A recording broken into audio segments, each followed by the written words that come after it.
is here. Goodbye. All right. So now let's actually start this stream. Hello. Here is me experimenting with the terminal phase live stream. I've done one of these before.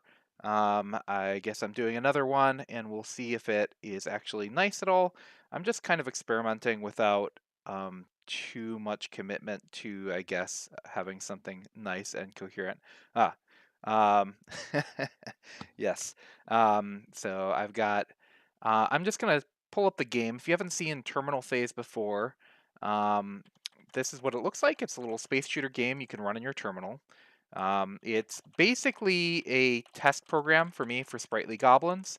Um, so the I guess the thing that is maybe most interesting about it is kind of this feature I added after the fact, which is that you can quit out of it and do time travel dash time travel and start up the game again.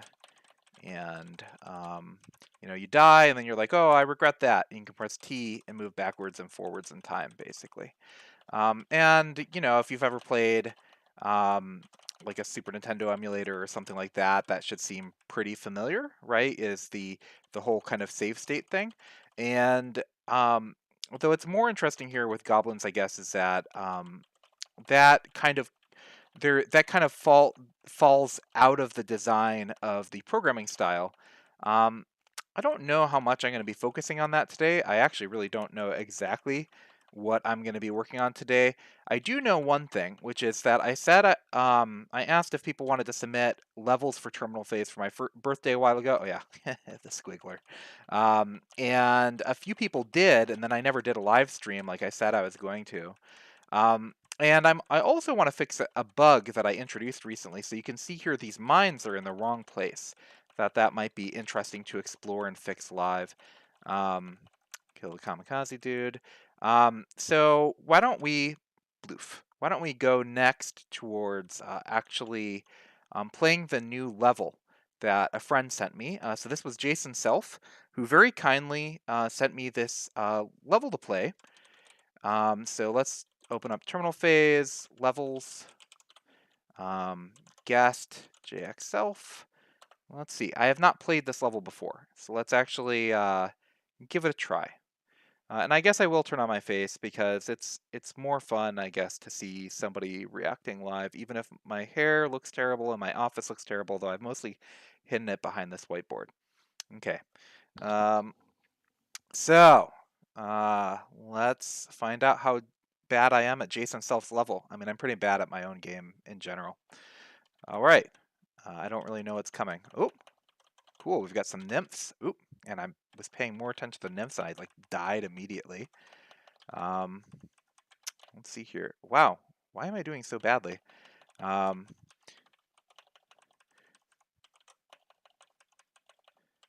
some turrets here. That's fun. Are you kidding me? I cannot believe I died that fast. All right, let's try it again, and hopefully I won't embarrass myself so horribly this time. All right, I know what's coming a bit more this time, and I'm not going to stare at the landscape and let myself die so easily. Oh yeah, by the way, one of the things in this game is you might notice that there's some parallax scrolling of the star field. It's kind of obscured by some of these things at the moment, but like if you look down on the line that I'm on, you can actually see two stars moving at relative speeds to each other. Can you guess how I pulled that off? I'll let you guess. Yeah, I abused the Braille characters. That's how I pulled it off. That way I could have multiple dots per line. And actually I got a couple of patches. Two separate people sent me patches to do a more efficient encoding of the Braille star field. And I thought that was kind of interesting, and I took so long. Oh, dead again. That I to review it that I was kind of embarrassed that two people had kindly sent me patches without me having dealt with it. Yeah, so this is kind of an interesting level. It's very long, and I do appreciate the, I guess it feels kind of like I'm in some level of wreckage here, One of the things I'd like to do in terminal phase is actually permit more variety in terms of the landscape. Right now, kind of if you want to make landscape, the one option you have are these red blocks, and they kind of get kind of old. Um, I mean, it's not the worst, but it would be nice to add some other things to them. Um, and yeah. Oh, is this words here? I don't think that's words. I thought it might be for a second there. But yeah, it would be nice, like if you play a lot of other space shooters, of course, they, having shifting scenery is a large portion of what keeps things interesting. And I like doing ASCII art, and so far this game kind of it's really more like a roguelike than it is an ASCII art game. It would be fun to have some scenery that actually looked um, like, you were moving into a space station versus you were moving into something else. I don't know. Um, it seems like it's something to explore, so maybe we could look at that today. Um, yeah. So, wow, I wonder how far along I am here. And actually, I realize due to a change that I made in the code base recently, some of those mines are not being placed in the right place, which I kind of mentioned earlier. Um, hmm, so, I guess while I'm playing this level, I'll just talk a little bit more about the design of terminal phase. So, the design of this game is pretty strange as in terms of movement. So, in a normal space shooter, what you would really have is kind of you'd probably have something like a global coordinate system with everything moving on it. And in this game, it's actually an illusion. Everything is moving at its own speed, and that's partly because it's got a fixed frame rate. So there's a fixed 30 frames per second in this game. We're not moving relative to other things. I tried doing the relative movement earlier on, and it didn't work. And part of that has to do with the fact that we're trying to create the illusion of smooth movement on a fixed grid. And that what the problem would be is if you try to do calculations based off of XY coordinates and like, oh, you've gone through this partial movement of this thing, um, it really created horrible things as in terms of the uh how do I say this? It created horrible things as in terms of like a bullet would start moving to the right and would just kind of jump characters and stuff like that, which wouldn't happen if you were doing like a pixel grid or something like that. Maybe I've said this in one of the previous videos, I'm not sure. Um, wow, this level is huge. Um, uh, so yeah, I wonder how close to the end I am. Um, I wonder if Jason did Jason use rectangle, kill, and paste in Emacs? I know Jason Self's an Emacs user. I don't know how on earth you could manage to type up this much. Oop. Well, I'm down to one life left, so either I'm going to make it to the end or I'm not. Oh, I died. Okay.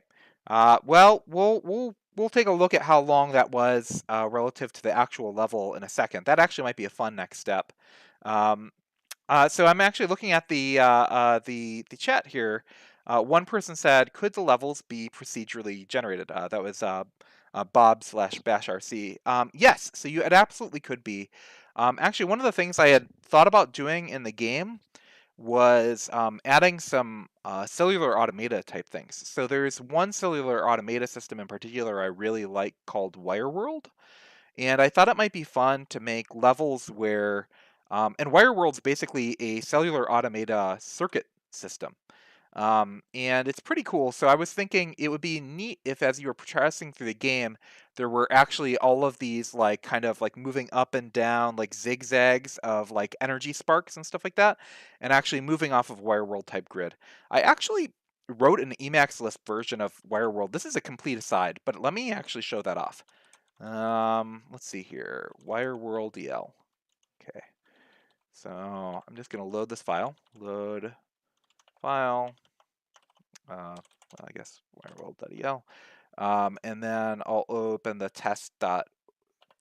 So maybe the gates one is better. Yeah. So what happens so let's do WireWorld mode.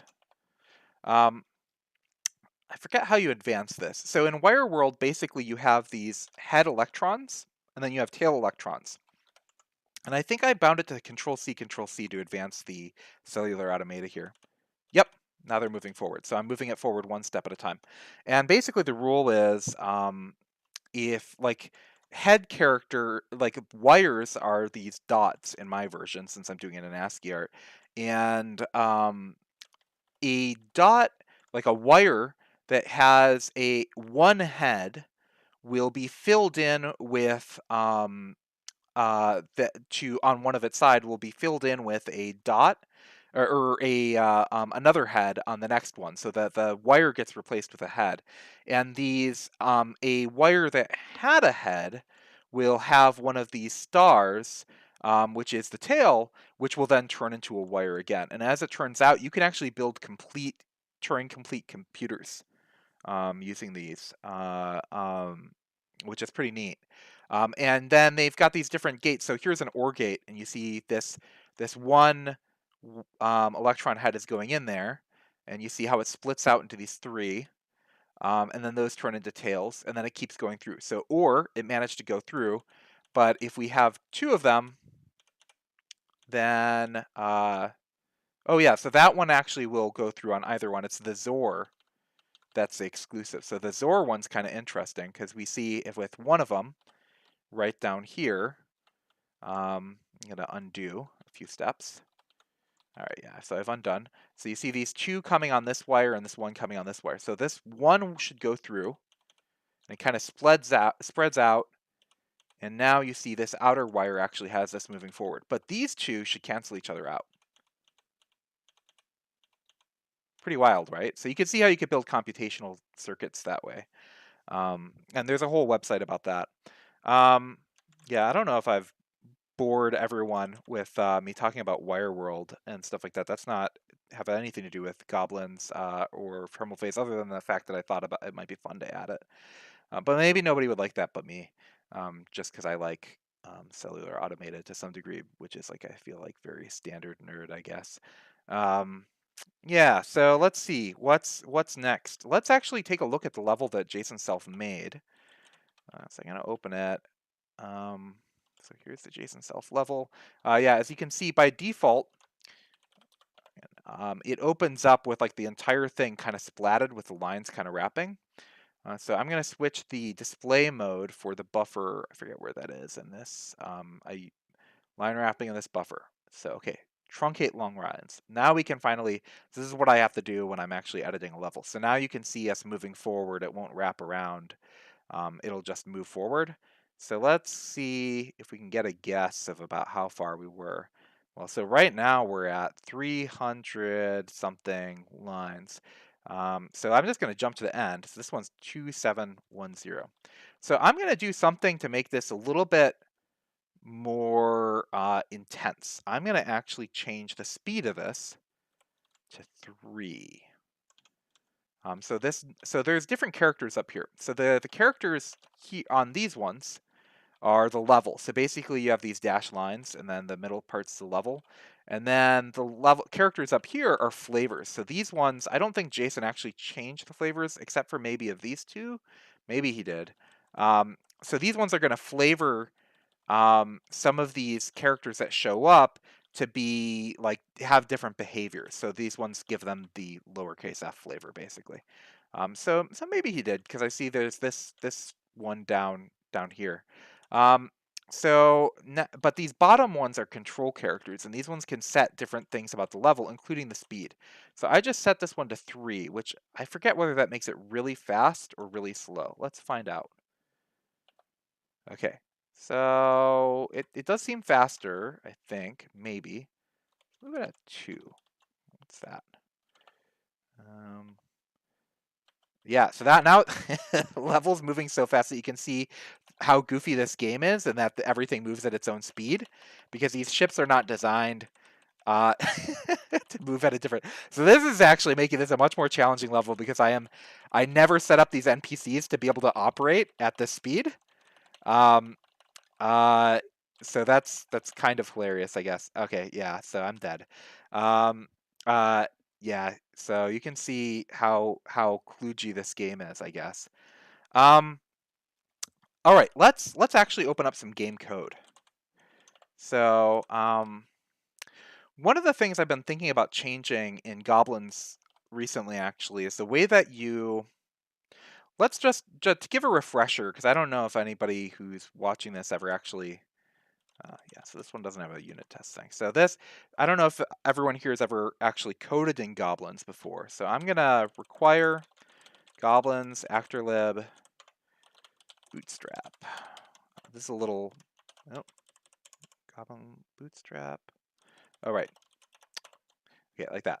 So there's a little, this thing's just for my own benefit. I'm going to do define actor map run am run actor map. Oh, this isn't going to have an actor map by default. So define am for the actor map is make actor map. So we can run things in our actor map, including spawning things and stuff like that. You've probably seen this in a previous video. I recently added something that makes operating on these much easier with am run. This is basically just a macro that makes a macro. So you don't have to do actor map dash run am and then lambda and then like your code goes in here. It's now you can just do am run. We basically defined a macro from another macro. So now I can just do things like this, like spawn cell, right? So now we've got a local cell that we could put things in. So I could do, define. So actually I could do a whole bunch of things in here. I could do define, food, treasure, chest, spawn cell, and we'll put books in here. And then we'll do, display line of the treasure chest contents. If you call a treasure chest with no argument or a cell with no arguments, it just gives you its result. So that should work. And it says books. Okay, that's right. And then let's insert something into the treasure chest. Gold. And then we can call the cell again. And it should give us it should actually give us back the new thing we put in, which is gold. So what you're seeing here is everything in Goblins is transactional. AM run is actually making a transaction and running all the pieces in it and actually committing it. It might be more accurate to scheme conventions to put an exclamation mark after this because it's technically mutating the data structure. I guess that's not all too interesting. The reason I bring all this up is, oh, I see Bengo has entered the chat. Hello, welcome, Bengo. The reason I bring all this up is I've been debating whether or not to improve the kind of the design of how I encourage users to program in Goblins. So I think this AM run thing I added was a massive improvement to some of the, I guess, the ergonomics of programming in Goblins. And right now, I feel like programming in Goblins, if you're going to define a cell, so if we just made up our own cell, it would look like this. Like define, our cell, and we would give it a become argument. So this is a capability that lets you change the state of the object within a transaction. And so we're going to say, okay, well, that's got the following methods. So unlike this one, which was, you get or set based on the number of arguments, we'll do a version with methods that one of them is get with no arguments, and that's just going to return, I guess, the current, we'll just say the current value is, man, this is a really bad example. This is actually a good example of things that are going to become maybe even less ergonomic in the new design. Now that I think about it, so what we might actually do instead. So wow, I'm doing a really nice job of selling this, right? So the really important thing is that what actually this outer thing is a constructor, and the inner thing is a procedure, right?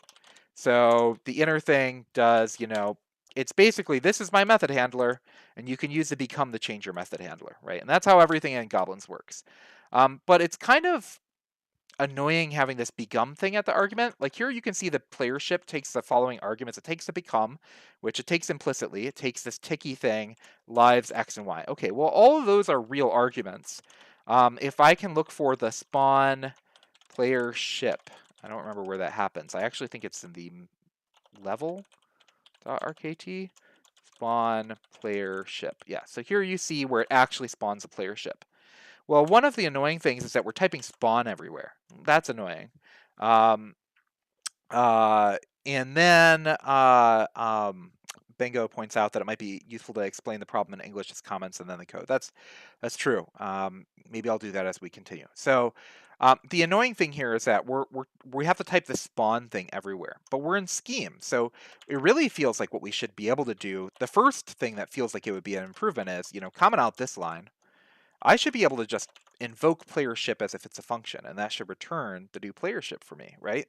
That feels like better ergonomics to me, right? This is like a VM operation, right? Spawn. And that's partly because I was designing all of these things as if I was thinking about low-level systems. But when I want my users to program things, I want them to think less from a low-level perspective about like mutating the actor map or creating a transaction on the actor map and so on and so forth. It should feel really convenient. So if we can kill this spawn from appearing everywhere, then that would be great. So that's motivator number 1 for changing the way that people write these things. And motivator number 2 is that you'll notice that even though if we were going to do that, spawn, we kind of teach users to are like, okay, well, the rest of these things are arguments for the player ship. Except we're going to pass in this one automatic one that you didn't actually do. Spawn's going to do it for you. It's going to add this become. That's kind of weird, right? Like that the become appears there. Especially if we turn this player ship into looking like a function, it's really weird to have this thing appear at the front of the argument list, but it doesn't appear down here. But what I don't want to do is make it implicit. The final thing that's annoying is that oftentimes people want a reference to the actor's own address. So for example, basically they want a self-like argument, right? Python has a self. Every time you call some sort of object, you get the self that references yourself. And lots of languages have this, and the worst version you can do is make it implicit, like JavaScript has an implicit this. That creates all sorts of surprising, dangerous, and unexpected behavior. It really doesn't seem like it would, but it does. But we'd like something that's a little bit better. So this is basically what the new syntax I'm proposing would look like. And actually, well, let's just actually do it and see if it works. So, because I've actually defined it. So goblins, actor lib, you're going to see live the new syntax I'm proposing. Define actor. So this is sugar. I've designed everything in goblins to not require macros. It's great that we support that we're writing all this stuff on top of Scheme and Lisp, and Lisp supports this wonderful metaprogramming stuff that's mostly wonderful. There's some OCAP type reasons. If Mark Miller ends up listening to this, he'll be like double hygiene, and nobody else in the world knows what that means yet. Maybe someday. But the right now, it's still. What's really important is I wanted to think about how to design Goblins so that I could port it to a language that's not as cool as Lisp, right? Like if we wanted to port this to Python or something like this, that the Goblins fundamentals didn't require macro infrastructure. So instead, my philosophy is let's add macros where it makes our life more convenient. So methods, for example, you'd think that methods would be like a first-class thing, and in many languages it is, right? So we have a method for, if you're alive, you have this move up and move down. And in Goblins, it's not. Like that's just actually just a macro that returns a function that dispatches on these functions. And it turns out if it can't find a relevant function, then it'll call this one that's in the extents. So that's pretty nice, but you didn't need this macro. You could do that by just writing this all in functions. You could use, pattern matching, which, okay, that's a macro. But you could even use like a nested series of ifs if you wanted to. Whether or not ifs are a macro, we'll debate that another time. So you're going to bottom out in some sort of if-like conditional structure probably. in most languages. But anyway, I imported this define actor thing up here, and then we didn't actually use it.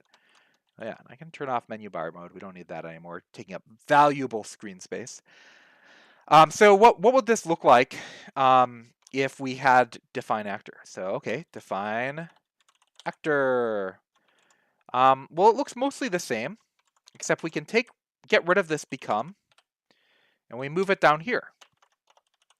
So there's this new special convention where become appears in this argument list that's after the constructor, so that the user has a sense that become is kind of like this separate machinery thing, and we can separate out the idea that it looks more like the procedure that the user is going to call right there, where we've got the procedure, the way that I invoke it looks closer to this thing up here.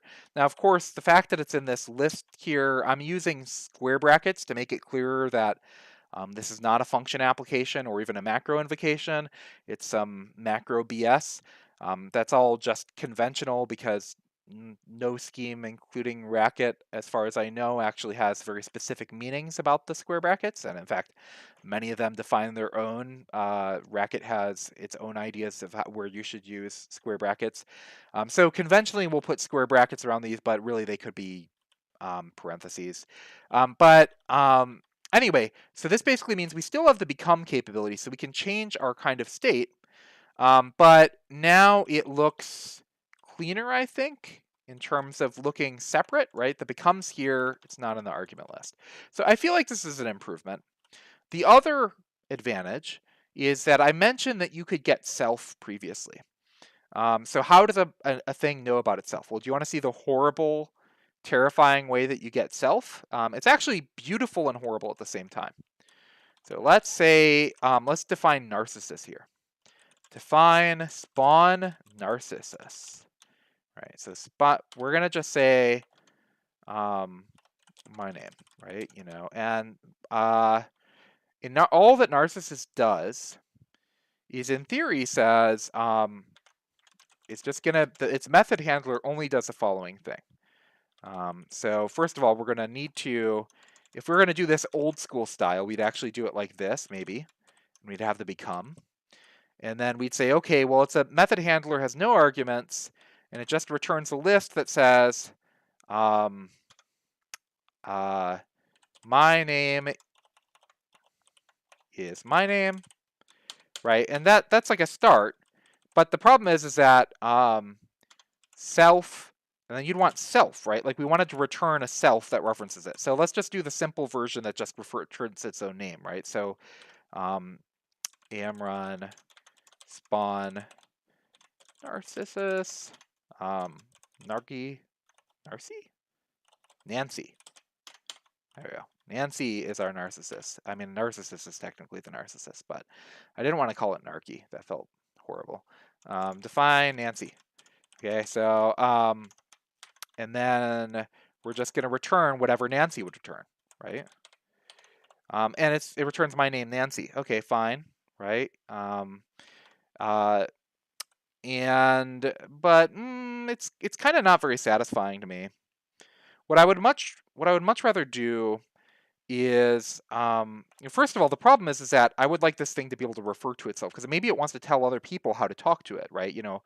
Other things call it and are like, oh, well, how should I talk to you? And it should be able to say it.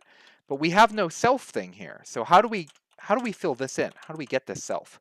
Well, here's a horrible way we would do it in the old school way of goblins. Well, we'd actually replace this with a spawn Narcissus. And then we do define, and you'd have the Narcissus constructor inside the spawn Narcissus procedure. Ugh. And then we could do define self as spawn Narcissus. That's right. And we return the self. And thanks to self-referencing amazing stuff about scope, this inner procedure is able to use its reference to itself, even though it comes later in the procedure. And that's has to do with like recursive let binding type stuff. But Racket will do that correctly by default. So So anyway, now here's like the newer version. And then, so instead of define Nancy, spawn narcissist, well, I could do spawn dash narcissist Nancy, and then do Nancy. And now you can see, okay, it returns the name Nancy, and it also says myself is, and it actually gives us the object reference, right? So now it actually can do the right thing. But like, doesn't this look horrible? Like, and also now we have two different ways of spawning things. We have one where we encourage users to do spawn and then the constructor, blah, blah, blah, right? And then the other one is where you do like spawn and then the blah, blah, blah. Well, I hate that. It really feels weird to me that we sometimes encourage using the spawn thing and then sometimes we don't. So, and I would like people to get access to self much easier. So let's say we want the playership to know about itself. Well, with the define actor, all you have to do is just add a second argument and give it the name of the variable that you're going to use for self, which will almost always be self, of course. If you have some nested actors, it might be something else. So okay, so now we've got become and self, and the playership could refer to itself. So let's see if it works. I mean, we don't really have any. I guess we don't have any reason for bloop bloop bloop it to have that self thing, but we'll at least be able to check to see if this works correctly. So racket terminal phase. Does it crash on us? Define actor, unbounded identifier. Well, didn't I just define actor? What did I actually call it then? I never provided it. I defined this thing and I didn't provide it. Ugh. Provide define actor. All right, I'm gonna commit this to Git real quick. Good job, Chris. Nice job not providing define actor. So you don't know how many characters it is either. But unfortunately, you had to get the blank screen. So anyway, I committed that. And let's see here. So I can push that up. Git push.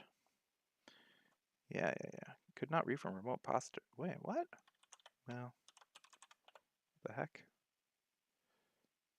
I don't know why that is. It's probably a GitLab issue. Anyway, so now I've provided define actor, and now hopefully things should work.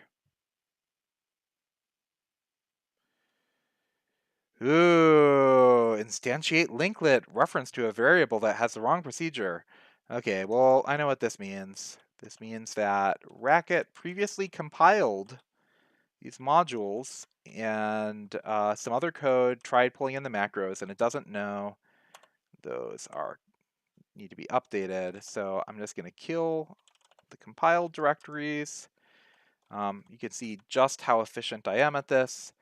Yeah, so cd terminal place racket.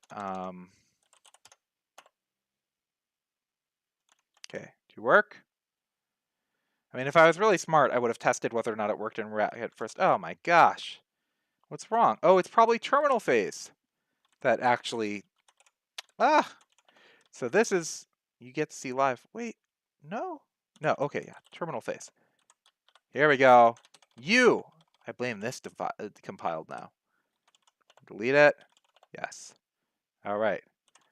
And now, so as to not embarrass myself again, I'm going to just evaluate it in here first to make sure it actually compiles. Is it going to compile?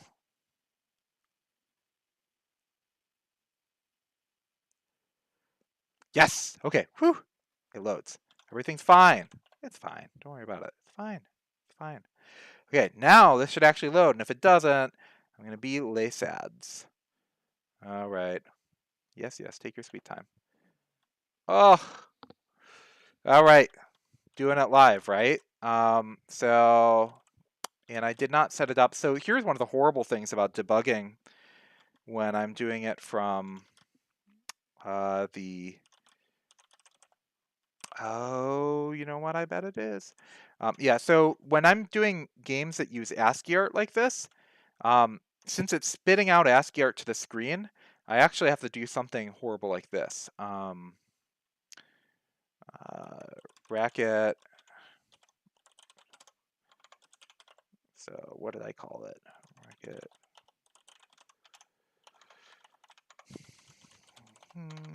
Debug file, I think, or Goblins errors.arcade or .txt.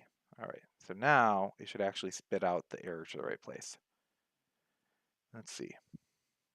All the fun of doing things live. So like, I mean, this is actually not that interesting. Wait, what? Did it work this time? Oh, right. It died there. So find file, tmp goblins errors. Okay. Number of arguments did not match the expected. Become custom ticky lives player x player y. Well, that should be fine, right? Well, I feel like I am not doing a good job of showing off an exciting development of anything, and I've probably bored everyone to tears through this demonstration of what I'm trying to explore. So maybe I should save my embarrassment, and yeah, because there's no other player. Yeah, there's no other instantiation. I don't know what went wrong. So I'm just going to revert this.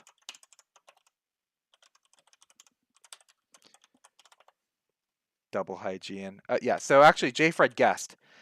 Double hygiene equals hygienic macros plus OCAP hygiene. So that's actually completely correct. So the double hygiene story is, I think it's somewhere on, let's see if I can find it. I'm going to use Google.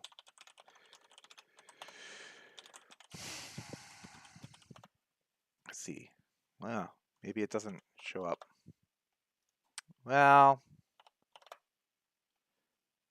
yeah, okay. So here's some document on the E website where Mark Miller is talking about this idea of double hygiene. And basically the thing is that if you wanted to do it, one of the things that we describe on Spritely Project is that one of the pieces you see on here is Oken, right? Which is safely run on trusted code.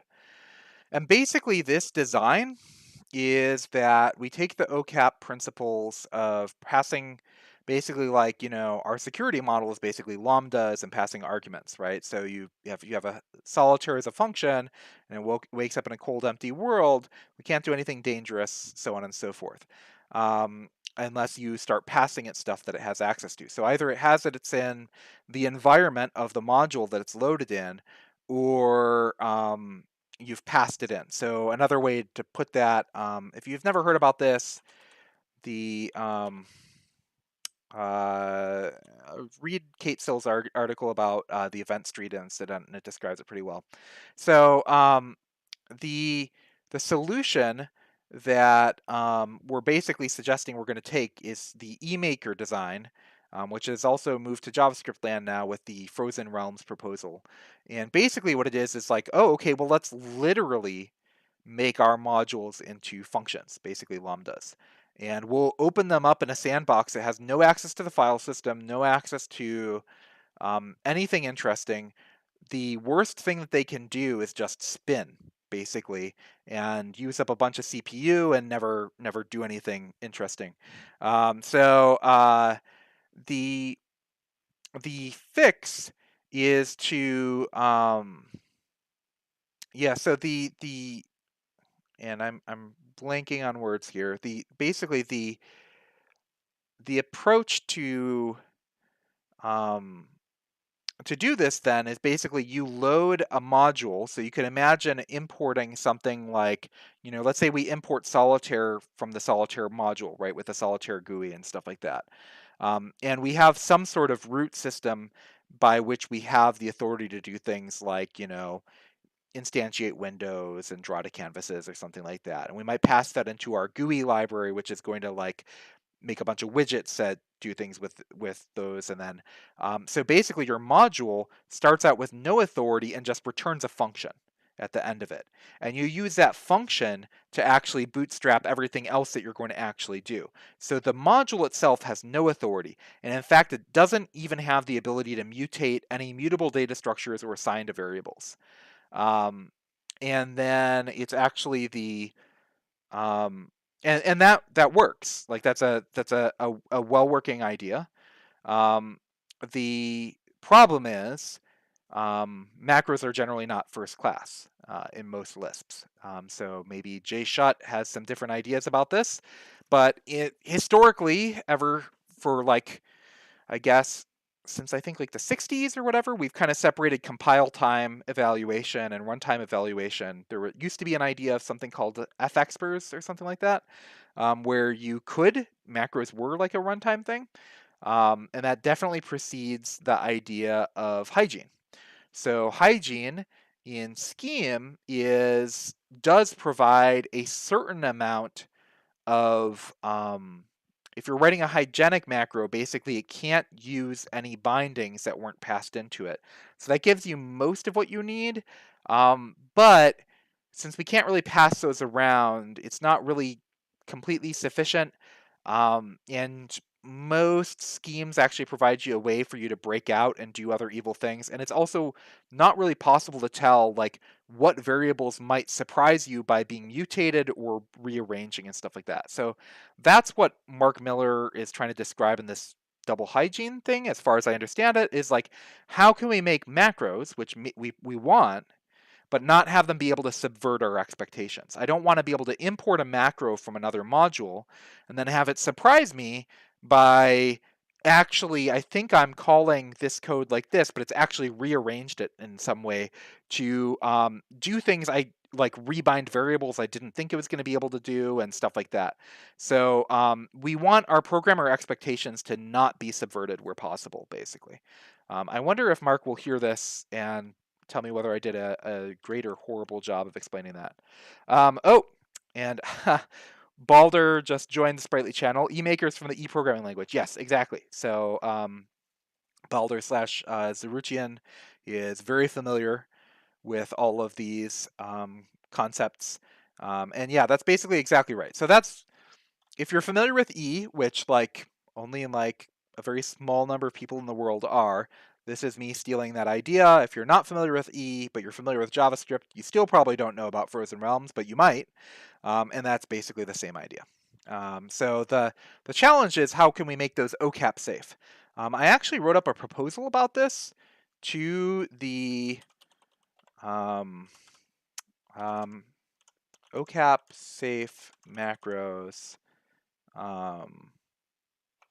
from Weber.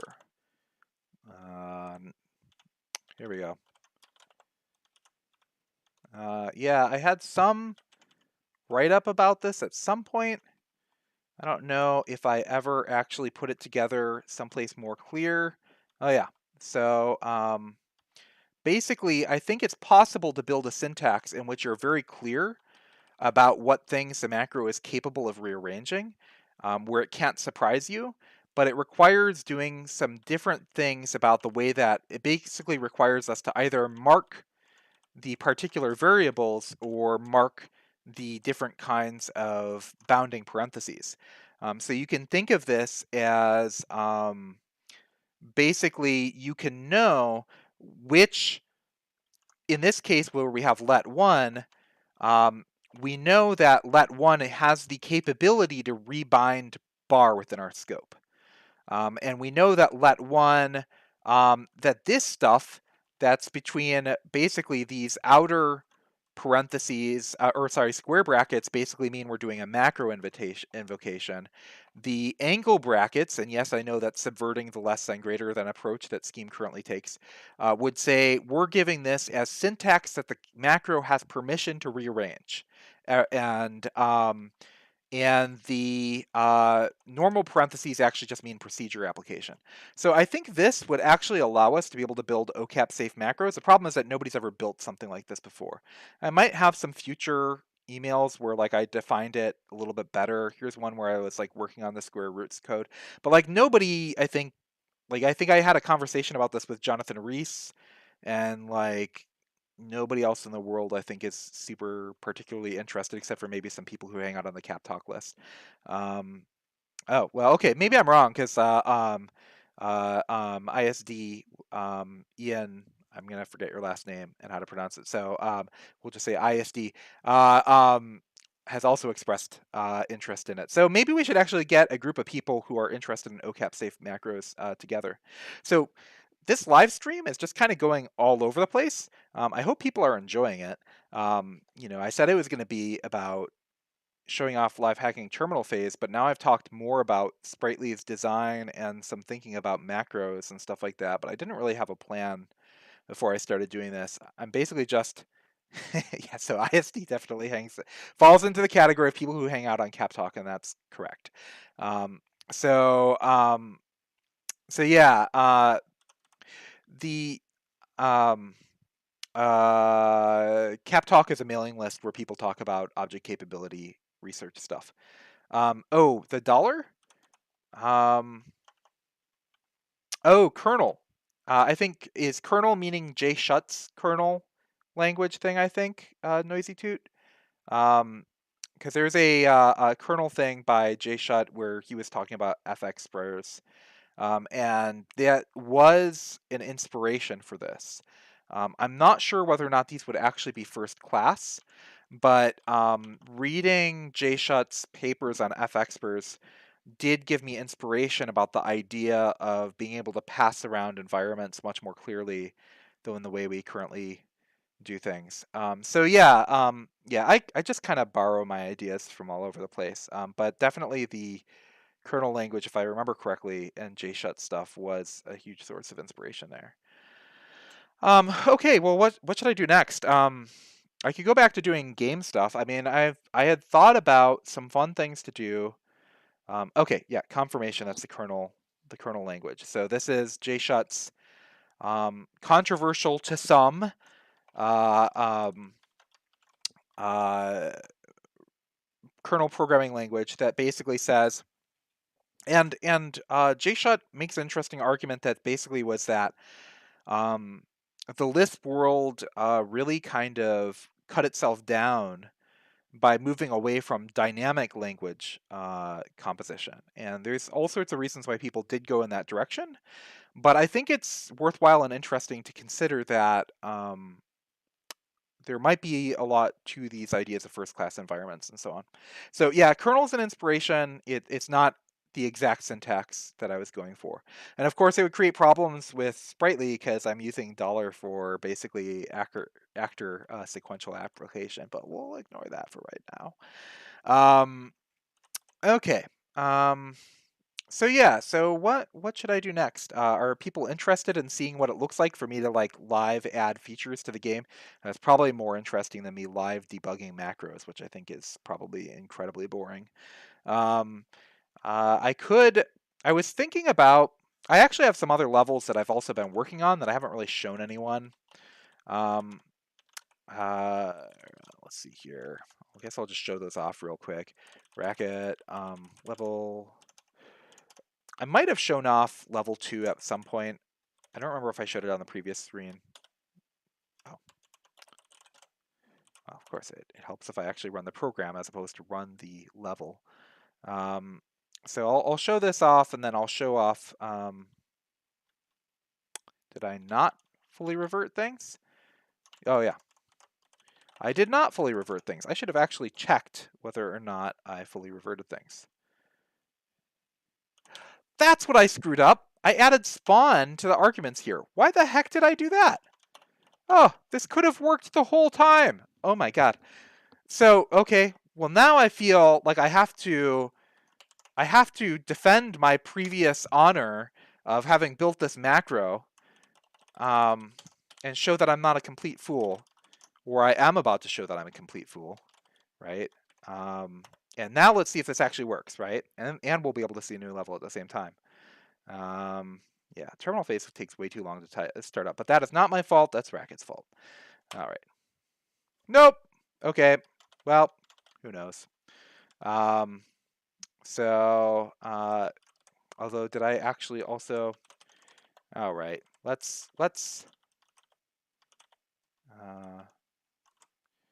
Did I save level? Did I never save level in the first place? Well, no wonder.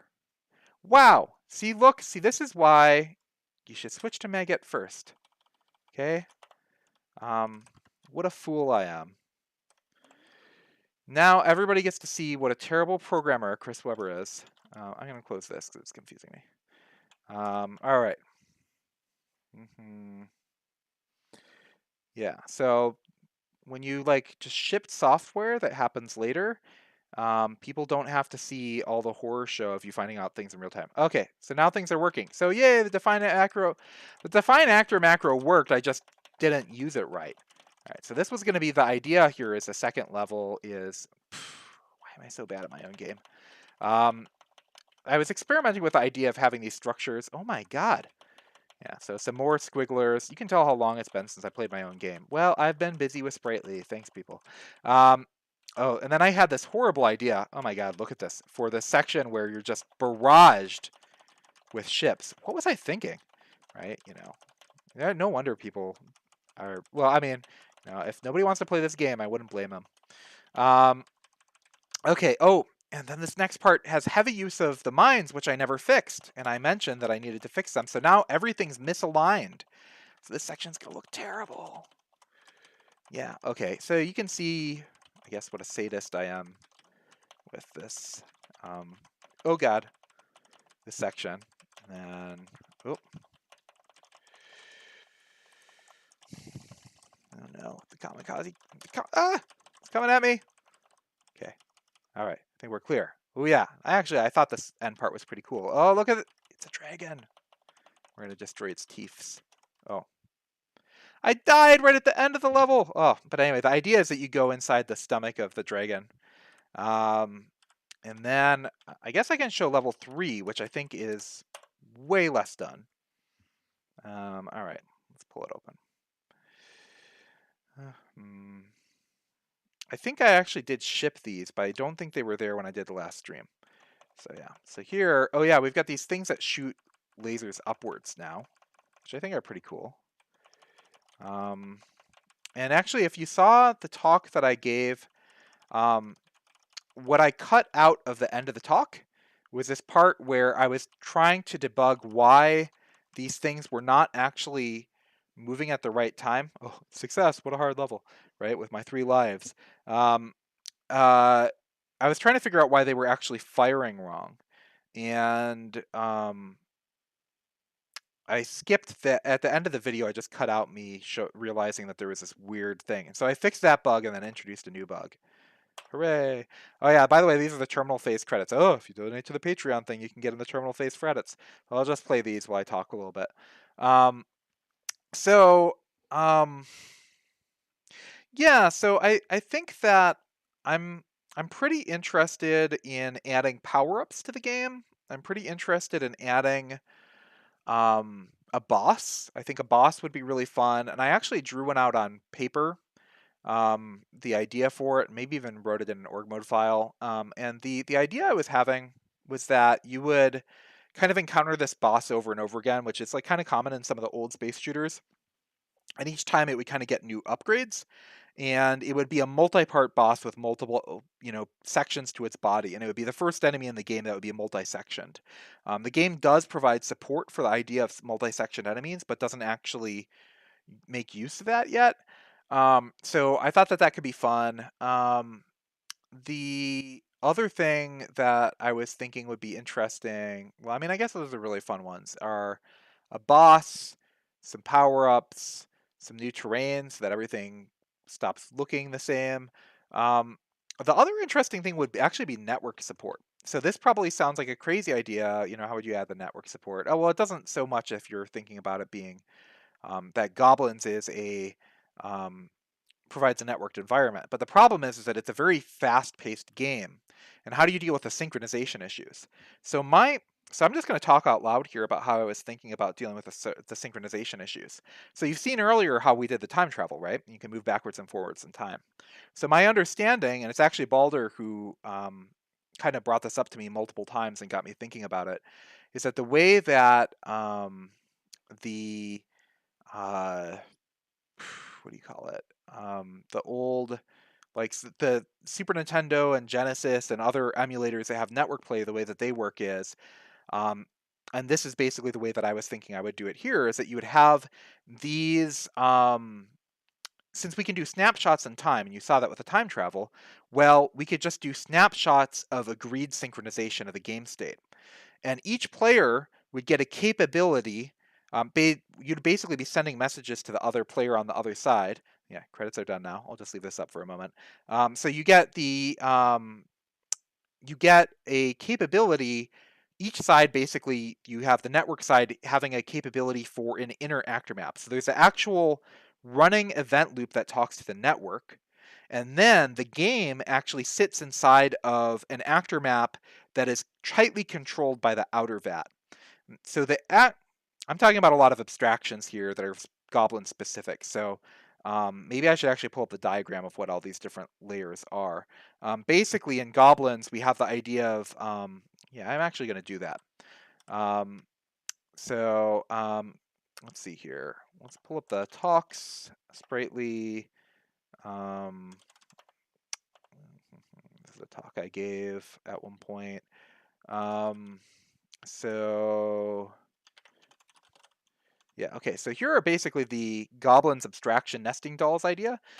Goblins, basically, on the outer portion, we have the idea of machines, which are multiple machines talking to each other over the network, right? Inside of that are multiple event loops, which we call VATs, that have these different actors inside of them. And each one of that is basically an event loop using this actor map data structure, which you saw me using earlier with the AM run.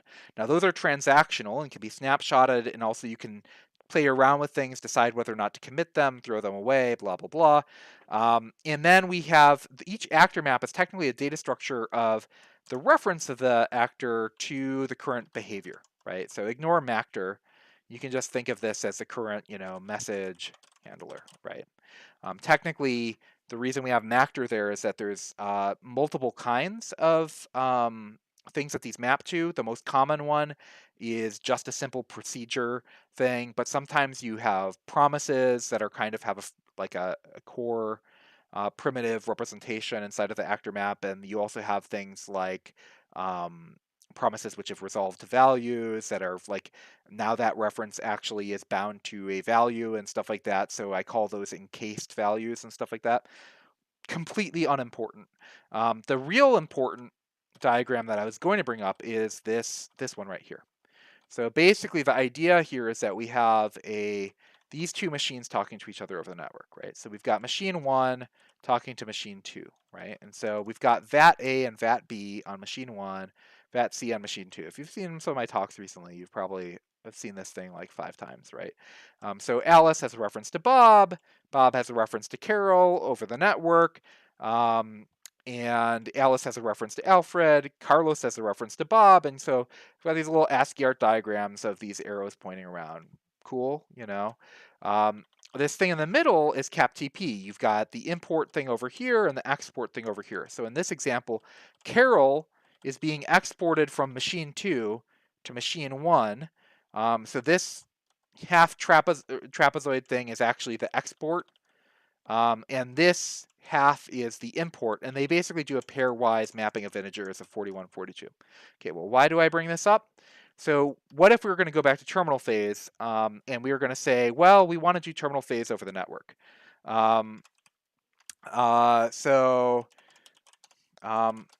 Let's switch back to terminal phase, and let's do the time travel thing, right?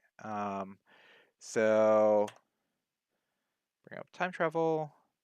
Oh, did I actually not revert the things? This might just actually fail again. Yeah, okay. Revert. Sorry. All right, let's pull it back up again.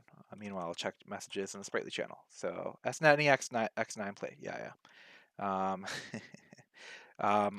So let's say I was playing with one ship here and my friend was playing with one ship over there, right? And I can hit pause, and you can see how I can move backwards and forwards in time, right? So let's say this was the last snapshot, or 17 was the last snapshot we agreed on. And 18 is the one in progress. I have no idea why I said that. Why wouldn't I do 18 and 19? Okay, 18 is the last one we agreed on. 19 is in progress, right? So between 18 and 19, my character currently did nothing. Well, let's say I actually moved up, right? So now between 18 and 19, well, okay, I moved forward. Boop, boop, boop. right? So let's say we had agreed on this one, but we hadn't agreed on this one. Um, well, and there's delays in messages. So there's another ship that's like below this one that's representing our friend, and we don't know what inputs they're actually going to give, right? So in between the time that we are waiting for the inputs of what our friend did, we can actually just move forward with our own movements of our character. And if it turns out that they move downward and then fire, we can, from the capability that they have access to give us the information that their ship has moved down and fired, we can actually rewind once that information has come in back to the point where we're at this one instead of this one, right? Play forward in time all of the inputs they would have done at every tick of the game, and then we'll have jumped forward with their ship actually being forward, and maybe there's a little bit of a bullet in front of them or something like that, right? So the game will move at a smooth pace with their ship maybe sometimes it looked like it was right here and suddenly it jumps down, right? And that's because they moved down twice during this thing. But it should actually be smooth enough for it to from a game player perspective. And it turns out this is I have a friend who's really into fighting games and has told me that this is a big debate in the fighting game world is which one do you do? And apparently, um, I think American versions of games have taken this approach that I just described, right? The SNES 9X version, as Baldur described it, and um, the approach that the Japanese market has taken, I think, if I'm understanding and remembering correctly, is that they've primarily gone with the approach that you actually wait for every input to come in. But that is brutal with lag, right? So you can really only do that with people who are very near to each other, and technically it might be more fair, right? Because you might be able to get somebody's inputs, be able to say, oh, they're actually, moving like this. Well, I'm actually going to reposition my character over like this, right? So you could actually, if you haven't sent inputs yet, you could actually potentially screw around with things. And there is a paper that tries to address some of these things called um, lockstep, but it's still, you can kind of only address it so much. There's always going to be a time slice in which you're having to trade off for a certain degree of latency. Um, and so that might technically be more fair, but this is going to result in smoother gameplay, basically. So I don't know if that was interesting or if it made sense to anyone, but so why on earth did I bring up that? Um, yeah, so the American one does realism while the Japanese one does delay. And apparently the reason that the American approach is taking more, um, going into more favor is that more tournaments in 2020 had to happen online. And as Baldur just said, the latter is so lag rage inducing, it's not funny, right? So players, now you've actually changed the game. The fighting game was originally a fast-paced movement thing, and you actually still changed the game. What you did is you slowed it down so that the game now moves at a more molasses-like speed, right? So the trade-off that is being chosen as games are coming out is, what, we're going to go with the approach of doing basically the rewind and replay. So the nice thing is, it really wouldn't be that hard in theory to add this network code on top of Goblins once I make it easier to be able to connect together things from a networking perspective. So another thing I could do on this is just, I guess, ramble about the state of the networking things in Goblins. What do people want? I don't know. Like, people are in the channel and on both the YouTube chat and on the IRC chat. Feel free to give me input about what you'd like to hear. Like, would you like to hear about the current state of me working on the network stuff, or would you like to see me live edit terminal phase? The first person who gives input gets to decide. All right, is anybody going to give input? Current state of network versus live hacking? Or otherwise, else I'm going to decide, right? No input, too much lag. All right, I guess I'm gonna just do it, right? So uh, I'll talk a small amount about the current state of things in terms of the networking stuff. So right now, at this particular moment, I am able to get multiple machines connect together over Tor Onion services. Um, this will be what the next major demo of Spritely actually kind of shows off. Okay, so Bash RC is voted in terms of live editing, so I'll be fast about this. Um, uh, I'll be fast in terms of explaining things. Um, uh, so here's an image of the 3-vat handoff stuff, right? So right now I have it such that you can connect together these multiple machines, and it works. The tricky thing is you'll notice how simpler this looks to the ASCII art diagram. What you'll notice is that there's this weird thing when you have 3 machines, because if these are going to be pairwise and you've got 3 and 3, that means nothing to VAT C. If Alice is going to introduce Carol to Bob, and Carol's at 0, 0 over here, really should have chosen a different number, but the how on earth is Bob going to be able to refer to Carol? So Balder knows all about the pains and horrors of doing handoff implementation and just how it's like one of the most annoying things about CapTP. Or maybe Balder will refute me. But anyway, that took up an enormous amount of time. The other thing that I really want to do is make it very easy to do this. So currently, when you connect together these two things, basically the process of wiring together this VAT and wiring together that VAT is a very manual process. And I can do it. I have a chat program where I'm talking over these two machines. I've gotten multiple people to be able to, participate in this chat room with me, and it works great. The problem is that like you really have the person who's setting up the chat room. Currently, it's not sufficiently peer-to-peer. When you start up one of these programs, it should just be able to allocate a Tor Onion service for you for your machine, and it also. Or you should be able to reuse an old one you have if you specify it, right? But it should be very easy, and right now it takes a lot of work, and it turns out making it easy is a hard thing from a guts perspective, and that's where my brain is currently being fried by my own code base.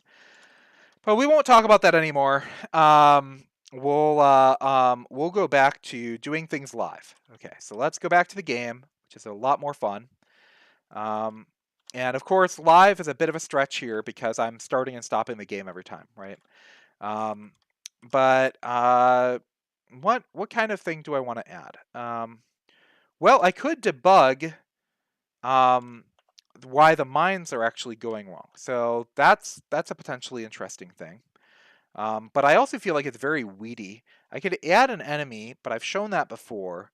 Um, hmm. I mean, I guess we'll do the mines thing. So why is the mine moving at the wrong time? So the mine right now has this thing called screen slider mix-in, which is how it actually moves. So the problem is with the screen slider mix-in. The problem is that the mine shouldn't move the same time that it's inserted. The bug that I fixed accounted for a different scenario where you did want to move the first time that you were committed. So the way that this screen slider mix-in works, let's take a look at it. Screen slider mix-in. So what you can see here is that the enemy in mind is extending the screen slider mix-in, which itself extends the base enemy. I know, like levels here, right? Like, so we've got a healthy mix-in, which extends the methods of the mine, which extends the screen slider mix-in's extension of the base enemy. So like, if that's not enough nesting dolls for you, I don't know what is. So the particular method that this is taking advantage of is the level advance method, right? So that's what the screen slider method does. So basically the screen slider method says, okay, give me an X, give me a Y, and every time we advance, I'm going to subtract 1 from the X. And if we've passed off the edge of the screen for some reason, this is out of bounds, then we're going to tell our Tiki, don't ask, that we're dead, right? Okay, so something wrong is happening here. The problem is the mine, when it gets placed, should not move on its first turn. All right, so the bug that I fixed is I switched the, let's see here, the what's calling level advance? That's the real question, right? Level advance. So inform all ticked items that the level is advanced. Well, I guess what we really want to do is say, okay, well, we want to inform them all that the level is advanced, except some of these want to know to not move the first time that they've been instantiated. So I'm going to do this in a really hacky way. Let's see if it works. So I'm going to define a cell. This is like the worst way to do this, right? Have I run. So define cell, have I run, false, right? So this is, you can do this the same way by doing define have I run on cell, false, right? The reason why I'm using define cell is actually just because conveniently it sets up the debug name of this actor to be whatever the name of the variable is, and that helps with debugging if things go wrong and you see exceptions and so on. So what we would like to do is, okay, so the first time that the level advances, we're going to say when have I run? So if it's run before, then yeah, we'll subtract 1. Oh my god, this is not going to work. This isn't going to work. Because, oh, there has to be 2 methods here. Because it also has to take advantage of the tick. That's right. So there's two methods here. The first one is that first, when we tick, which the tick doesn't take any arguments, we're going to just always set have I run to be true, right? Okay, so if we've ticked, then it's run. Oh no, I'm really confusing myself. Is this even going to work? It depends on the ordering of the level advance stuff, doesn't it? See, I wasn't sure if I should do live hacking because I was like, you're just going to see me staring at the screen and debating with myself. And that is exactly what you're seeing, right? So this is most of what my programming is like, is me just sitting here debating with myself. So I don't know. I have to look at the level code. When does level advance run? Level advance. So the level ticker does level advance at the end of the advance level operation. And the advance level is called by what? It's called by the tick method of the level itself. So the level ticks, and then on its tick,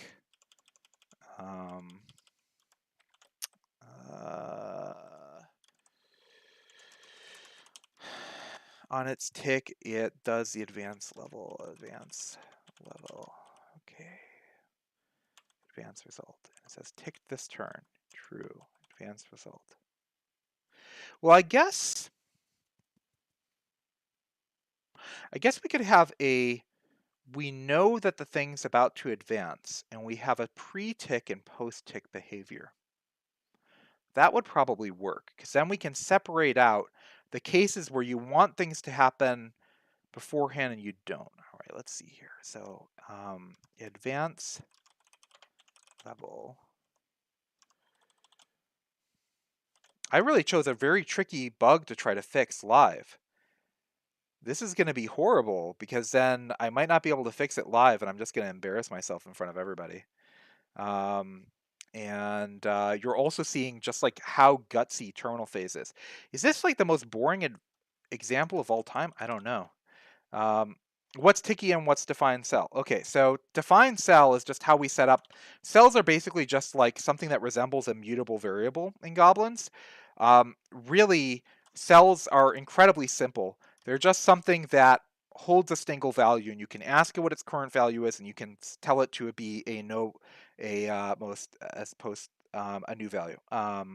Balder has a fun suggestion. Pre-tick is itch, and post-tick is scratch. That's actually pretty good. Itch and scratch. So, okay. Well, I feel like I'm committed to this. I shouldn't pivot. We're going to find out live whether or not I can fix this, and I'm probably just going to embarrass myself horribly. So Tiki is this object that every running object inside of the game gets that it's horribly named. It basically is a way to talk to the game itself.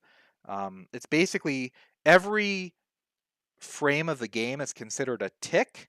And so there are all these objects that are ticked alongside the game. And so each one of those objects gets a ticky, and they can also use that in turn to spawn other objects which are ticked. And it started out that simple. It only has to do with ticks. And then I started adding all this other game behavior on there, and I'm just continued calling it a ticky. And now there's like this horror of level of behavior attached to it. And I should really think of a better name to call it than ticky, but not today, Satan. Okay. Um, it's close to a timer. It's not quite. Okay, so let's see here. So we've got level advance. So this happens at the end. I'm not sure this will be sufficient, but let's find out. Level advance. So this is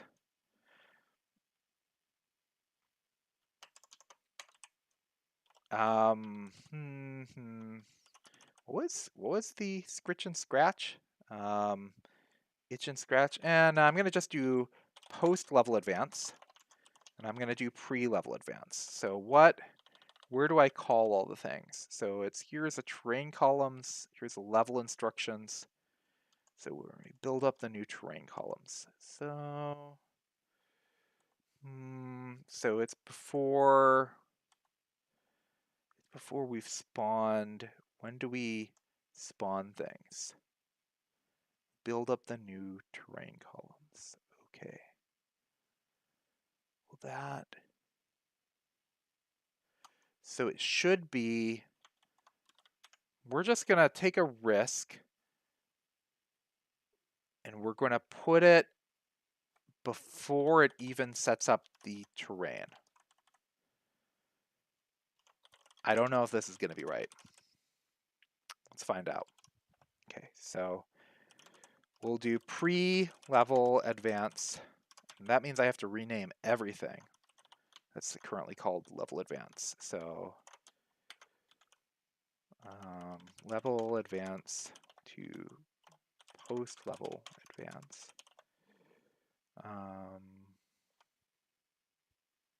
No. So it's just all of the ones in here. Except for this one. Is that really the only one that used it? So post-level advance and pre-level advance. So this is a base behavior that every sprite has. So we're setting up the pre-level advance and post-level advance to just use this. And apparently the only thing that's using it is the screen slider, which is like really weird. Okay, so maybe someday other things will use it. So level advance. So pre-level advance always sets have I run to true. The post-level advance is only in the case that have I run has been set. This might work. Well, it's time to find out. Wait, before I embarrass myself any further, first, I should try evaluating these things. Does it even run? Okay. Does it compile? Yeah, you're instantiating your GUI base. Okay, so that one compiles at least. The sprites run. It does. It does. Okay. Now I have some test levels that are perfect for this, I think. Mines.txt. Okay. So let's set up some things that will help us know whether or not these mines are in the right place. So I'm just going to set up, this was my original file for testing mines. To make sure that I know that these mines are working right, I'm going to set up this one particular one that just has where they should be aligned. And if they're not aligned, I'll know that my code does not work. So, okay.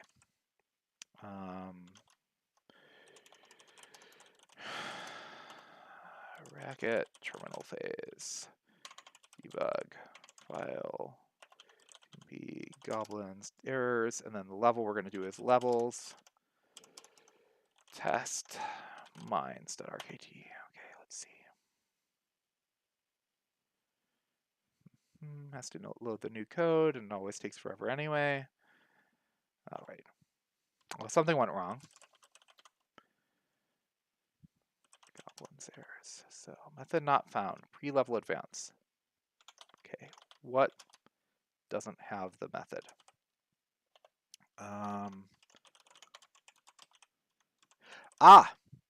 I know exactly what doesn't have the method. So this. There's one thing that didn't use the base sprite. That's the terrain.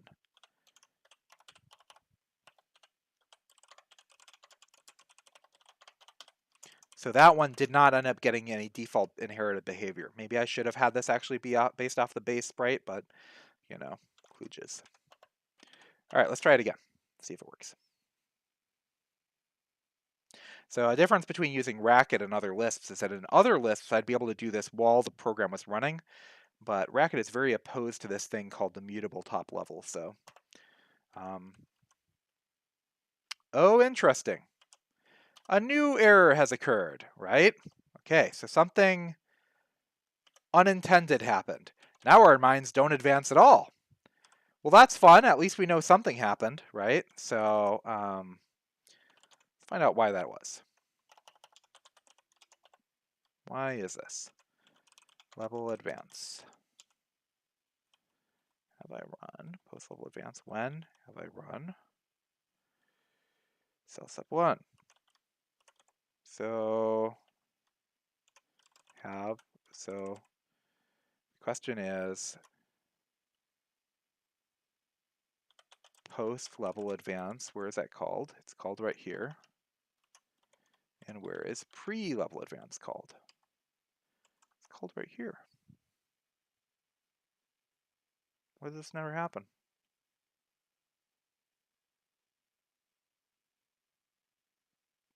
I'm a flip a table, right? So, that's really strange. Does pre-level advance even ever occur? You know what? I'm going to find out. Yeah, what the hell? Why wouldn't the screen slider mix in? Why wouldn't have I run? So one of the things I'm interested in doing in Goblins, actually, and I thought about adding this at some point, sometimes I use this horrible thing called PK. So PK, yeah, I've already required it. PK, pre-level advance screen slider. And then PK, post-level advance have I run. Okay. So all PK does is it basically prints to standard error. And it prints basically a list of all of its arguments. And it returns the last argument. So I was able to wrap this code I actually am running here in PK, and it'll print to standard out. So if you're like, oh my God, Chris, this is the worst. You're right. It's the worst. Print debugging. This is not what we actually want long term for debugging Goblins programs. Yeah, so, okay. So now at least we should have some sense. We should be able to check the log.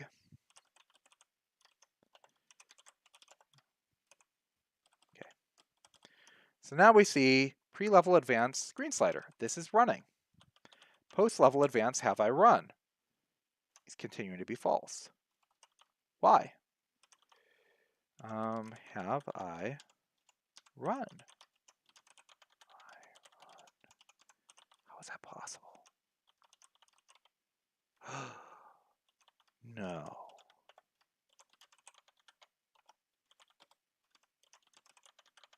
unless this behavior is not actually sticking around. Green slider mix in. Extends green slider mix in. Extends this thing. Well, that should stick around. What in the heck? This is being called. So this should absolutely be being set.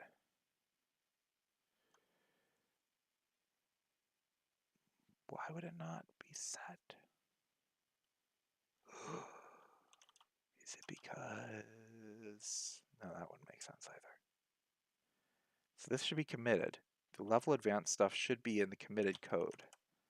There are some things that are actually just run and aren't committed. All display code does not get committed in terminal phase. So any actor that tries to update itself when it's actually just supposed to be giving its display behavior will not do anything.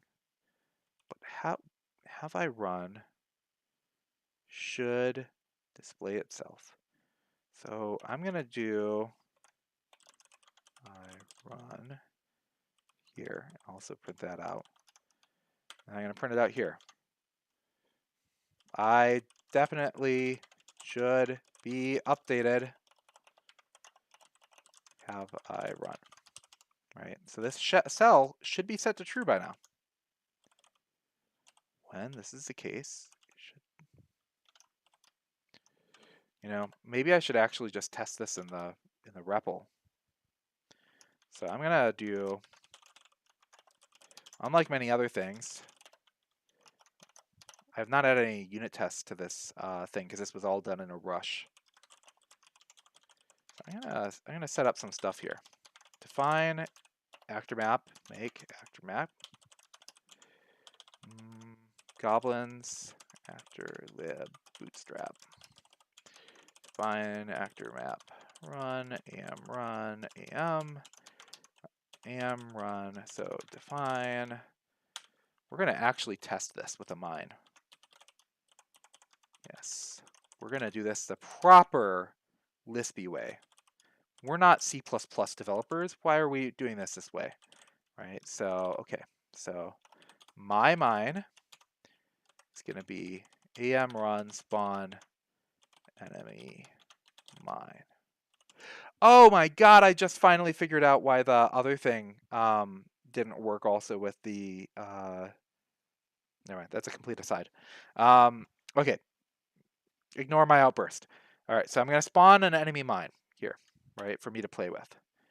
And we're going to give it a... Well, we need to give it a fake ticky. What are the procedures that that it expects of the ticky? Green slider mix in. So occur ticky. So we've got ticky and we've got die and so on. So I'm going to just make a define fake ticky is am run spawn, and here's how lazy I'm going to be, lambda methods. Oh god, this is horrible. Oh my god, actually this is great. Oh my god, that's all I have to do. Lambda. No op. Ha ha ha, a ticky which does nothing. The ticky, it does nothing. Okay, all right. Enemy mine. Back to that thing's behavior. So we've got the ticky and the x and y. So I'm going to pass in a fake ticky. I'm going to pass in 3333, right? We don't care. Actually, yeah, that should be fine. 3333. Now, bracket mode in Emacs has a wonderful thing where you can hit Control-C, Control-T, and it jumps straight into this test submodule. And now I've got all this stuff loaded up. So I can type my mine, and I've got it right here. And I can play with it. Am run, my mine tick. And it would fake actually doing a tick, right? So there's no, what it does right now is just returns a no op, because that's what it does. I guess if we wanted to do something else, which is, oh yeah, I haven't shown off what the pose info is yet. Pose info. Okay, so that actually returns the information it gives to the display system of where it should be printed, right? So I could actually, now if we do mine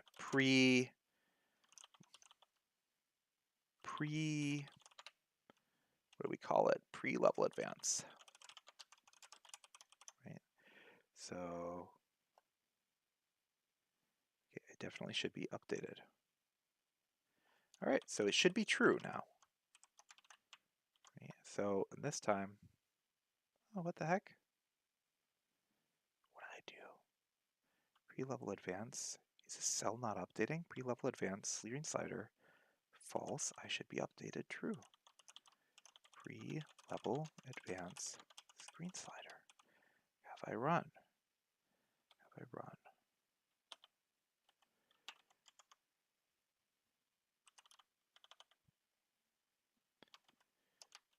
Oh my god, so this is really strange. Is the screen slider mixin being instantiated every time? PK, I am instantiated. How often is this instantiated?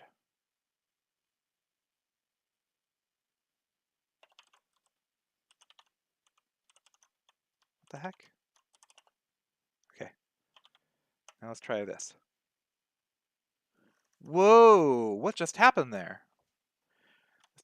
Screen slider mixin got called 3 times.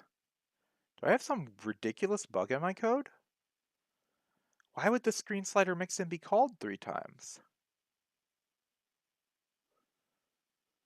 Just for calling pre-level advance. And in fact,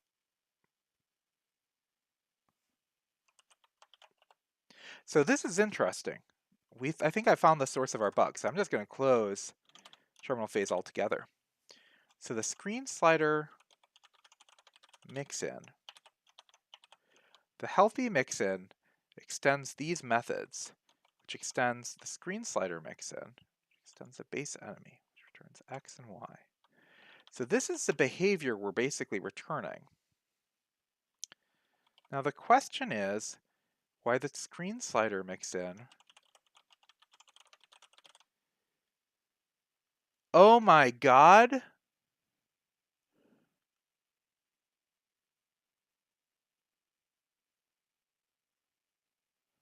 Of course, none of that stuff is kept around. But why it's being called 3 times, I have no idea.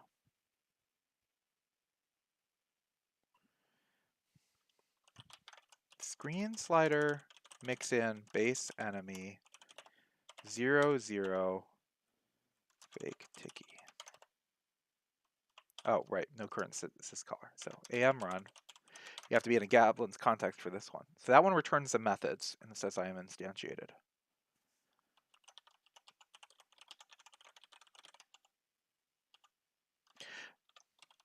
What are the comments now?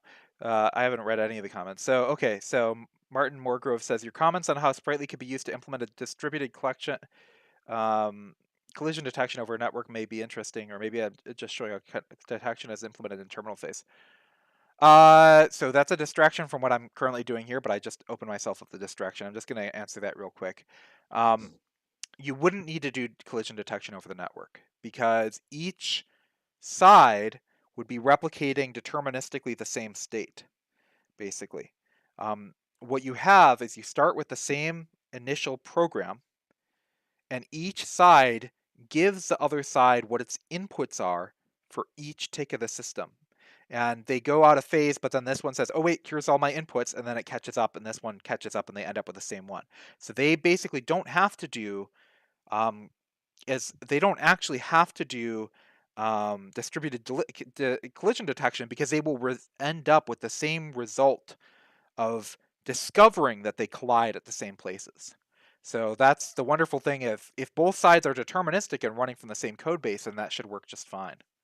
Now, if they're running from 2 different code bases and you know, one of them has the mines working the way that they're happening on mine, and one of them has mines happening on the other one, then one side may believe that the game is over when the other one doesn't, right? So you have to be running the same code on both sides, basically. Also, I'm realizing that my screen, or my webcam, is very flickery, so I hope that's not too distracting for people who are watching. Let's see what the chats are in here.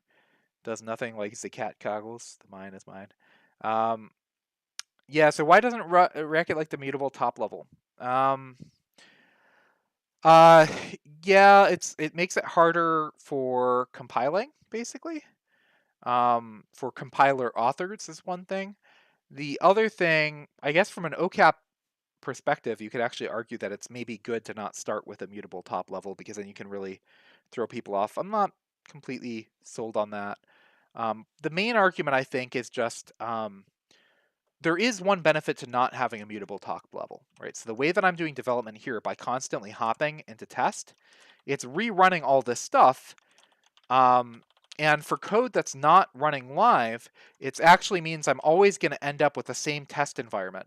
Whereas one of the things that happens in Lisp systems like Common Lisp and Guile and stuff like that is that you start experimenting at the REPL, and you'll often have this weird game state or program state that's not reflective of the rest of the world. So it's not, you basically, if you try restarting your program, you might have introduced code that you basically didn't save in your file. And this way, where I'm always hopping into the test submodule, every time I hit Control C, Control T, I'm always ending up back with this same state. But it's not as nice for when you're trying to experiment with things in live settings, and video games are a great example of where it's really nice having that type of stuff. So if you ever looked at David O'Toole's Xelf, XELF, that's an amazing example of doing live editing. So I highly recommend it. I'm just going to type it out here. XELF by David O'Toole. Also, David Thompson, different David, has Chickadee and Sly and Starling, which are all different components of kind of the David Thompson game engine things. And you can see the cool things you can do when you have access to live game editing, and that's in a scheme as opposed to Common Lisp. So, also Technomancy has some very nice examples using the Love 2D framework. Basically, if you watch people do these live editing with these things, you're like, why on earth would you ever do what Chris is doing here, where you shut down and start up the game? It's so much nicer. From some language authoring perspectives, there's reasons to not desire it. One of the main developers of Racket, Matthias Felizen, used to write mailing list posts saying the top level is hopeless. This is especially true for macro type things, and Racket is one of the languages that takes macros the most seriously, as in terms like the entire language and its entire language building subsystem is built off of taking languages really seriously. So every time you actually change macros live, all of your old macros are kind of out of sync with the new ones. And so there are reasons to find that really disgusting, basically. But if you look at, some people have done some really nice things with live editable systems too. So like, you know, it's ups and downs. So anyway, so we've at least found out part of the problem here. What I thought was happening with the mine was that every time that this ran, that we basically did the screen slider mix-in directly in the extends, and that this was basically cached. That's not the case, it turns out. It's regenerating this screen slider mix-in every time. That's horrible. So screen slider self. So I'm going to try this instead. And this appears to be a quirk of the way that the methods macro I wrote works. Maybe? I'm not sure. Maybe this isn't it. Let's find out. So at least we'll be able to find out now. Does it instantiate when it actually runs now? Like when I actually spawn the mine. That's what we should do. So now finally it does IAM instantiated when, this is what I expected. I expected it to do IAM instantiated when I spawned the mine, not when I'm calling a method. So it's also happening when I'm calling a method too. And now that's pretty weird. Why is it also happening when I'm calling the method? Screen slider mixin. Is there anything else that's also calling screen slider mixin?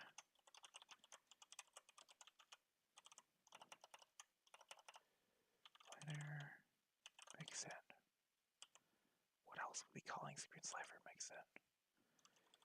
Because the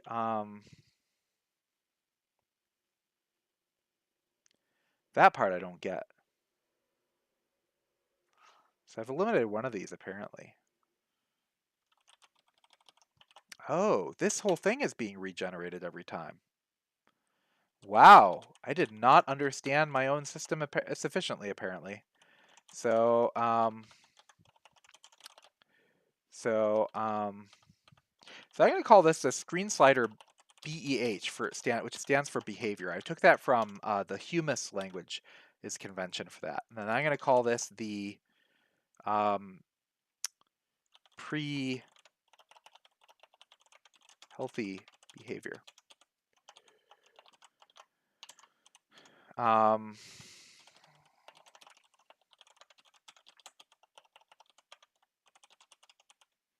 that should fix it, I think. Let's find out. I'm going to run this again.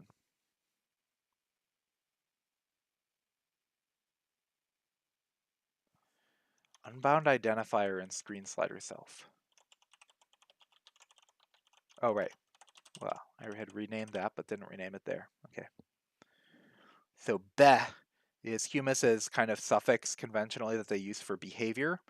And basically, in other words, what some sort of method handler is. And I actually kind of like that, even though I don't like calling it beh. Like that's a weird thing to say. And it's still instantiating it. So apparently I do not understand my system sufficiently.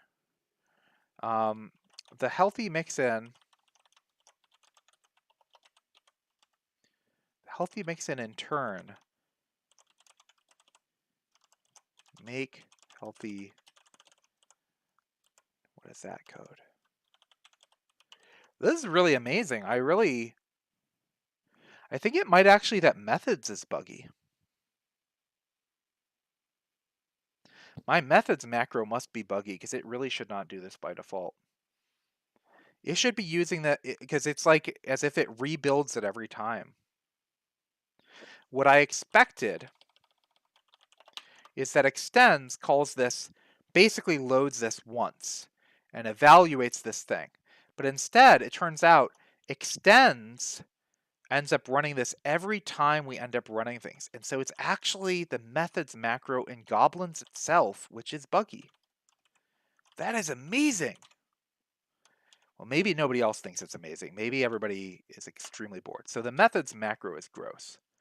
Like, it like does some, in order to find that extends thing, it does some evil things. So extends. What do you do here? So extends.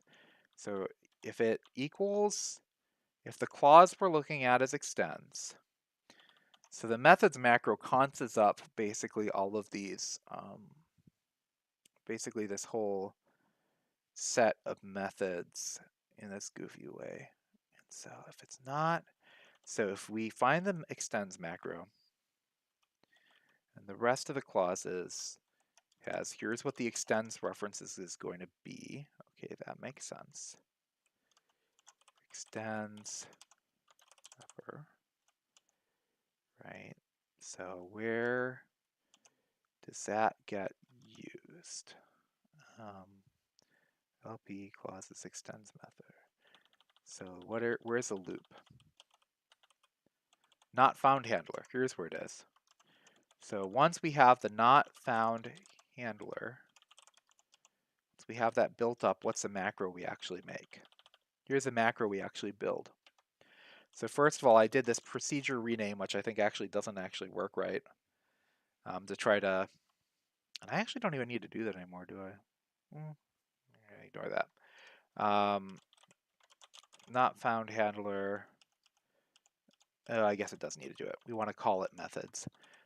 So if the method, if we haven't, so the real method not found ever is live reference method not found ever. Make extends handler method not found handler. Okay, so if we have method not found. Oh my God, it's evaluating this every time. This is horrible. So what we really want to do,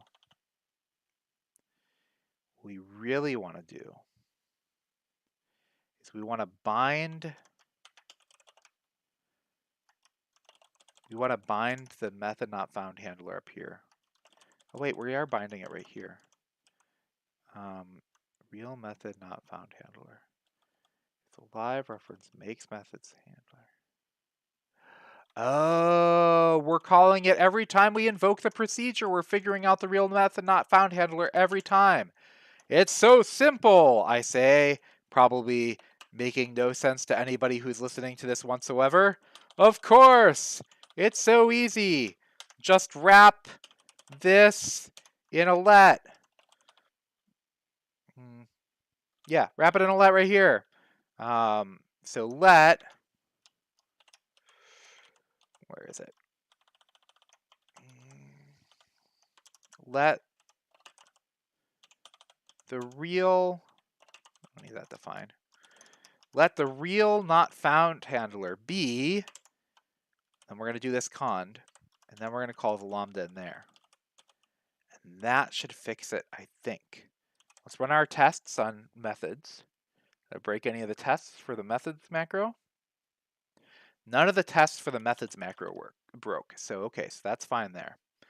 So what's happening here, I didn't really explain this, is that what the methods macro does is it returns a procedure, right? Well, what does a procedure do? Every time it's called, well, it turns out every time the procedure was being called that it returned, it was figuring out what the method not handler was every time, which means it actually ran the code from the extent every single time.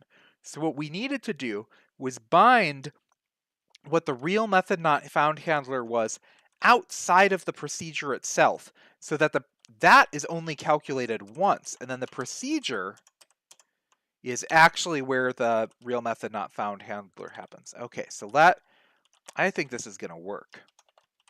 Let's find out. Or I'm going to just make a fool of myself again, which I'm very good at doing. Let's find out. Is anybody even still watching this thing? 8 viewers. We lost 1. Well, but that's only 1. It's like basically like 2 hours. That's not so bad. Okay, so it gets instantiated once. Now it should not instantiate again. Do not instantiate again, fool. It instantiated again! What happened? What went wrong? What's wrong with the world? I thought I fixed you. I thought I fixed you.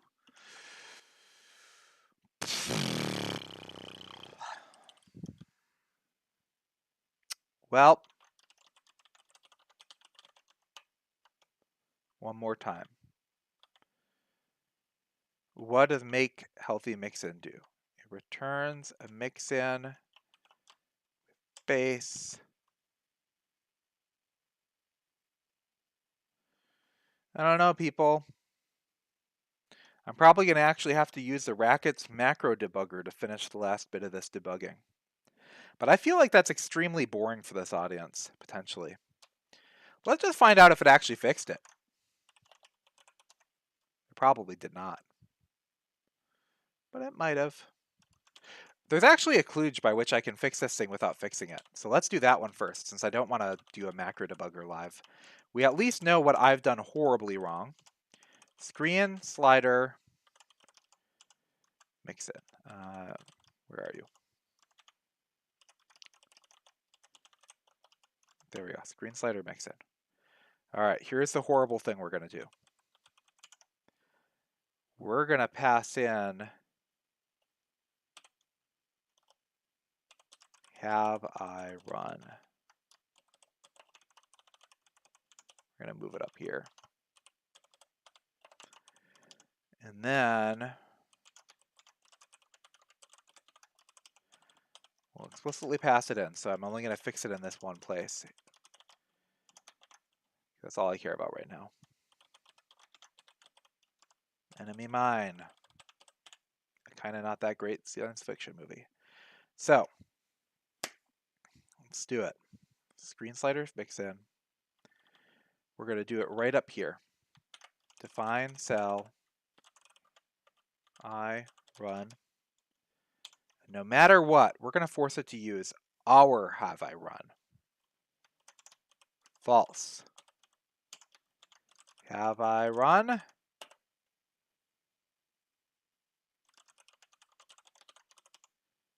this should fix it in the worst way possible. Okay. Have I run? Spawn procedure. Define not allowed in expression context. Oh, dope. Okay, yeah, of course. You don't want to do define spell here. Just want to do spawn cell. False. Okay.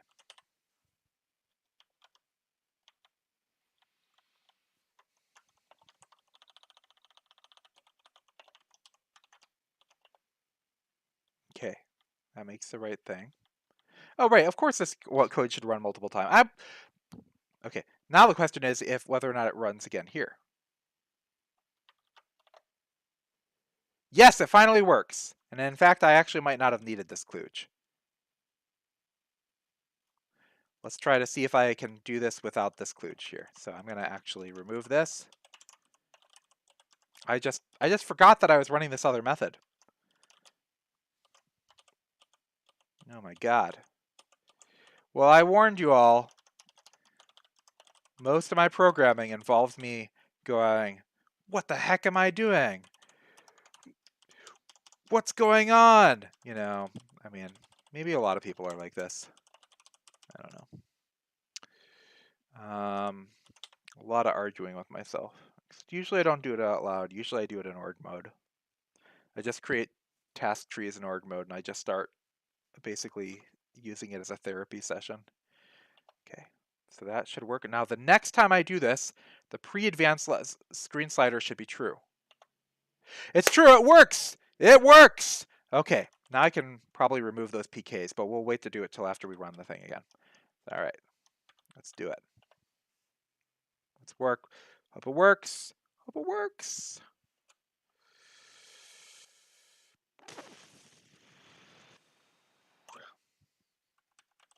Are you aligned? It's aligned! It's aligned! Yes!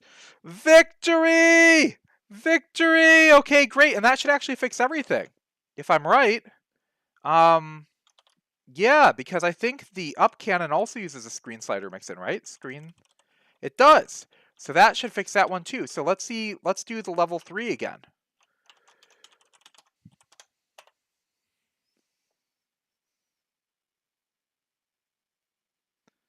See it? Does it work? The up cannon should be fixed.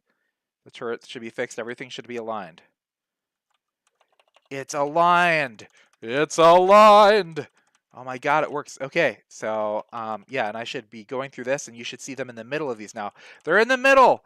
Both bugs are fixed now. The turrets now fire appropriately. Oh my god, this is glorious. Thank God. You know, I was so afraid that I was going to do this live hacking session and I was just going to embarrass myself during the middle of it. But I managed to figure out the bug, managed to fix it. It was actually multiple bugs deep. That was kind of cool. So, hooray. Maybe I should end there. Well, the screen says success. That feels like a good time. Well, I'm going to check the chat real quick. Anybody say anything? And still not fixed. But bailing wire and gum. Oh no. Yeah, well, it fixed. It worked. Yay. So it is fixed. Success. Successful times. Thank God. All right. Well, anyway, that was live hacking with Terminal Phase. We did a thing. We did it together. Hope you enjoyed it. I'm gonna stop the stream now. Thanks for everybody who tuned in, all 9 and then eventually 8 of you. It was a lot of fun. Well, for me at least. I hope it was fun for you too. If not, why do you stick around for 2 hours? All right.